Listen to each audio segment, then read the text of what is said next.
आज हम देखेंगे यूथ कंपटीशन का, जो कि बायोलॉजी साइंस का चल रहा है सीरीज। उसका ये 18वां वीडियो है। तो आप लोग पीछे वाला नहीं देखे हैं तो ज़रूर देख लीजिए, क्योंकि वो ही बहुत महत्वपूर्ण है। और इसका भी और एक ठो या दो ठो वीडियो आएगा, इसके बाद में बायोलॉजी ख़त्म हो जाएगा, उसके बाद फिजिक्स चालू होगा। चलिए शुरू करते हैं। और अच्छा लगे तो लाइक और शेयर करना न भूलें। निम्नलिखित में समानता का पता लगाएं। तो इसका दिया है, तो इसका सी यानी सभी संक्रामक हैं। तो ये समानता, तो इसका दिया है तो सभी संक्रामक हैं। कॉमन कोल्ड, रिंगर वर्म और कॉन्जुंक्टिविटिस, वोपिंग कोष, ये सभी संक्रामक हैं, जो कि सी नंबर में दिया हुआ है। आमतौर पर वर्णांधता यानी कलर ब्लाइंडनेस क्या है? तो एक अनुवांशिक प्रकृति है, जो कि ए नंबर में दिया हुआ है। एपिडेमियोलॉजी क्या है? तो बड़ी आबादी में रोग की घटना एवं उसके प्रसार का अध्ययन है। RMAB दवा अपने वर्ग में दुनिया की पहली तेजी से काम करने वाली दवा जल्द ही भारत में लॉन्च होने वाली है। यह दवा किस बीमारी में काम आती है? तो रेबीज रोधी दवा के रूप में काम आती है। डैश चश्मा से ठीक नहीं किया जा सकता है, तो मोतियाबिंद ठीक नहीं किया जा सकता है। लिखित में से किस व्यक्ति ने पोलियो का टीका विकसित किया? तो जोनास एडवर्ड सॉल्क ने किया था। लिखित में से कौन सा कृमि हाथी पाँव का कारण होता है? तो फाइलेरियाई वर्म, जो कि सी नंबर में दिया हुआ है। लिखित में से किस कृमि के कारण फील पाँव होता है? तो फाइलेरियाई कृमि, जो कि बी नंबर में दिया हुआ है। डैश यौन संक्रामक बीमारी नहीं है, तो इसका हो जाएगा सी नंबर, क्योंकि कैडियासिस नहीं है, बाकी गोनोरिया, सिफिलिस और मप्से हैं। चलिए आगे देखते हैं। हीमोफीलिया क्या है? तो हीमोफीलिया यह एक रोग है जो रक्त का थक्का उत्पन्न करने वाले कारकों के लिए जिम्मेदार जीन की अनुपस्थिति के कारण होता है।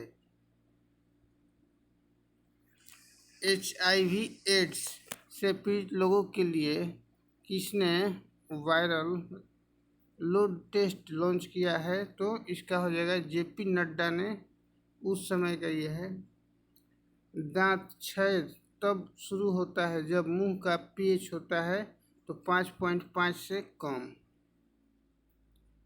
मलेरिया को कुनैन के उपयोग द्वारा ठीक किया जा सकता है।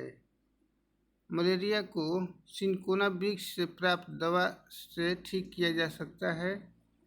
लिखित में से किस प्रकार की दवाओं का उपयोग अपच के इलाज के लिए किया जाता है? तो इसका हो जाएगा एटासिड। कौन से जीव संक्रामक रोगों के कारण होते हैं? तो विषाणु। एंटीबायोटिक क्या है? तो ये फफूंदी और फफूंद जैसे जीवों से तैयार की गई दवाएं हैं। पोलियोमाइलाइटिस ये विषाणु की वजह से होता है।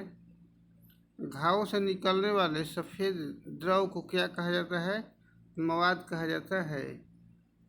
निम्नलिखित में से कौन सा कथन सही नहीं है? तो इसका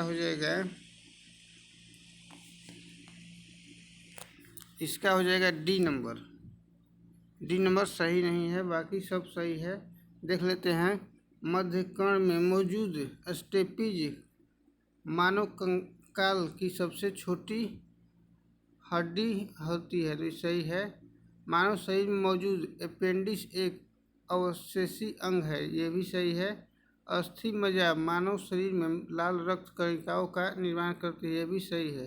मानो कि रीढ़ की हड्डी 38 होती है, जो कि गलत है। सूखा रोग निम्नलिखित में से किसे प्रभावित करता है? तो इसका हो जाएगा कंकाल तंत्र को प्रभावित करता है। अब देखते हैं पादप जगत यानी जीवाणु से। लैंगिक प्रजनन के दौरान जब दो अलग अलग जीवाणु कोशिकाएं संयोजित होती है तो वे युग्मज का निर्माण करती है। एक बैक्टीरिया अत्यधिक गर्मी, शुष्कता और विषैली रासायनिक वस्तुओं को सहने की क्षमता रखता है। इससे यह पता चलता है कि वह संभवतः एंडोस्पोर्स बना सकता है। लिखित में से कौन गर्म पानी के कुंडों, नहरें, समुद्र, तप्त कंदराओं और अंटार्कटिका की बर्फ जैसे जीवन यापन हेतु अति जटिल निवास स्थान में भी निवास कर सकता है? तो इसका हो जाएगा जीवाणु। जीवाणु इसका बी नंबर सही हो जाएगा। लिखित में से कौन सा नाइट्रोजन फिक्सिंग बैक्टीरिया है? तो राइजोबियम, जो कि बी नंबर में दिया हुआ है। दूध को दही में बदलने के लिए किस बैक्टीरिया का उपयोग किया जाता है? तो लैक्टोबैसिलस का किया जाता है। निम्नलिखित में से किस समूह में बैक्टीरिया जैसे प्रोकैरियोटिक कोशिका तंत्र केंद्रीय पटल रहित वाले एक कोशिकीय जीव समाविष्ट है? तो मोनेरा, जो कि बी नंबर में दिया हुआ है। पहला प्रकाश संश्लेषी ऑक्सीजन उत्पन्न करने वाला जीव पृथ्वी पर प्रकट हुआ था, तो ये साइनोबैक्टीरिया हुआ था, जो कि ए नंबर में दिया हुआ है। अमीबियासिस के कारण क्या होता है? तो पेचिश होता है। वैसिली ऐसे जीवाणु है जो छड़नुमा होते हैं। यदि किसी जीवाणु में केवल एक सिरे पर फ्लैजेला होता है तो इसे क्या कहा जाता है? तो मोनोट्राइकस कहा जाता है, जो कि बी नंबर दिया हुआ है। एसेरिकिया कोलाई मनुष्य की आंत में पाया जाता है। निम्नलिखित में से कौन मोनेरा समूह से संबंधित नहीं है? तो डायटम नहीं है, बाकी बैक्टीरिया साइनोबैक्टीरिया और माइकोप्लाज्मा है, डायटम नहीं है। निम्नलिखित में से कौन सा बहुविखंडन प्रदर्शित करता है? तो प्लाज्मोडियम करता है। अब देखते हैं कवक। निम्नलिखित में से कौन सा एक मृतोपजीवी कवक है? तो पेनिसिलिन है। पेनिसिलिन एक कवक है। निम्नलिखित में से कौन सा पौधों में होने वाला कवक रोग नहीं है? तो साइट्रस कैंकर, ये इसका नहीं है। बाकी गेहूं का कीट, गन्ने की लाल सड़न, अंकुर का आर्द्र पतन है। पक्सिनिया ग्रेमिनिस कवक से गेहूं में ब्लैक रस्ट होता है। पौधे में देख लीजिए, गेहूं में, इस गन्ने में कोलेट्रोट्राइकस फाइकेटस, मूंगफली का टीका रोग, तो ये सब दिया है। बाजरे में, आलू में। कुछ बहुकोशिकीय सजीव में जैसे राइजोपस, मशरूम और कुछ जीवाणु एस्परजिलस इत्यादि में प्रजनन इस प्रकार होता है, तो बीजाणु द्वारा होता है, जो कि बी नंबर दिया हुआ है। चलिए आगे देखते हैं। लिखित में से क्या बीजाणु निर्माण द्वारा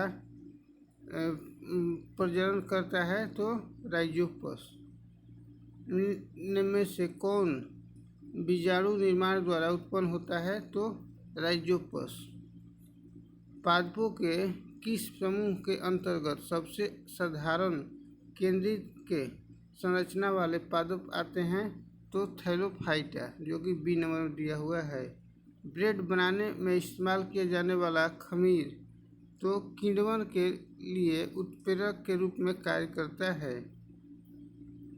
लिखित में से किस प्रकार के प्रजनन में पूर्ण वयस्क छोटे जीव अपने जनन शरीर से अलग हो जाते हैं और एक नया स्वतंत्र जीव बनाते हैं तो मुकुलन, जो कि डी नंबर में दिया हुआ है। प्लाज्मोडियम बहुविखंडन द्वारा जनन करता है। लाइकेन प्लांट थैलोफाइटा डिवीजन से संबंधित है। जिन पौधों में स्पष्ट विभेदित शरीर रूपरेखा नहीं होती है वे थैलोफाइटा समूह में आते हैं। इनमें से कौन सा एक सेप्रोट्रोप है? तो इसको कुकुरमुत्ता भी कहा जाता है, बी नंबर। कवक की कोशिका भित्ति बनी होती है तो काइटिन की बनी होती है। कवक कोशिका भित्ति कड़ी जटिल शर्करा से बनी होती है जिसे काइटिन कहते हैं। मशरूम एक कवक है। एगेरिकस एक बहुकोशिकीय जीव है। शैवाल निम्नलिखित में से किस समूह से संबंधित है? तो थैलोफाइटा से संबंधित है शैवाल। ऐसे कवक जो अपने भोजन के लिए विशेषकर कीड़ों पर निर्भर रहते हैं उन्हें क्या कहा जाता है? एंटोमोपैथोजेनिक कहा जाता है। निम्नलिखित में से कौन मुकुलन द्वारा प्रजनन करता है? तो इसका हो जाएगा ईस्ट, जो कि सी नंबर में दिया हुआ है, ईस्ट।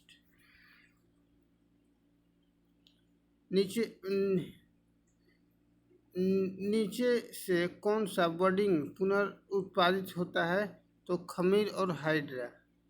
निम्न में से कौन सा पौधा थैलोफाइटा समूह से में वर्गीकृत नहीं होता है? तो रिक्सिया, जो कि बी नंबर में दिया हुआ है। मुकुलन यानी बडिंग में असमान अनुजात कोशिकाओं का उत्पादन होता है। मुकुलन के माध्यम से अलैंगिक प्रजनन किस में होता है? तो ईस्ट में होता है। निम्नलिखित में से कौन से जीव ब्रेड माल्ड के रूप में भी जाने जाते हैं? तो राइजोपस, जो कि ए नंबर में दिया हुआ है। अब देखते हैं शैवाल। तो शैवाल में देखते हैं निम्नलिखित में से कौन सहजीवी संबंध को दर्शाता है? इसका हो जाएगा काई, जो कि ए नंबर में दिया हुआ है। निम्नलिखित में से किस वनस्पति में पादप काय को जड़ों, तनों और पत्तियों में विभेदित नहीं किया जा सकता है? इसका हो जाएगा कारा, जो कि सी नंबर में दिया हुआ है। समुद्री शैवाल का अभिलाक्षणिक रंग लवकों में मौजूद वर्णकों पर निर्भर करता है। इनमें से कौन सा वर्णक शैवाल के हरे रंग का कारण है? तो क्लोरोफिल, जो कि सी नंबर में दिया हुआ है। निम्नलिखित में से किस पौधे को जड़, तना और पत्तियों में विभेदित नहीं किया जा सकता है? तो इसका हो जाएगा स्पाइरोगाइरा, जो कि सी नंबर दिया हुआ है। महासागरों में मौजूद शैवालों की विशाल मात्रा किसका अंतहीन स्रोत उत्पन्न कर सकती है? तो मीथेन का। थैलोफाइटा समूह के पौधों को सामान्यतः शैवाल कहा जाता है। वे पौधे जिनमें पौधे के विभिन्न भाग उपस्थित नहीं होते हैं वे थैलोफाइटा समूह से संबंधित है। इनमें से कौन सा गैर संवहनी पौधा है? तो कारा, जो कि ए नंबर में दिया हुआ है। एक पादप समूह जिसके पौधों में जड़, तना और पत्तियां नहीं होती है उसे थैलस कहा जाता है।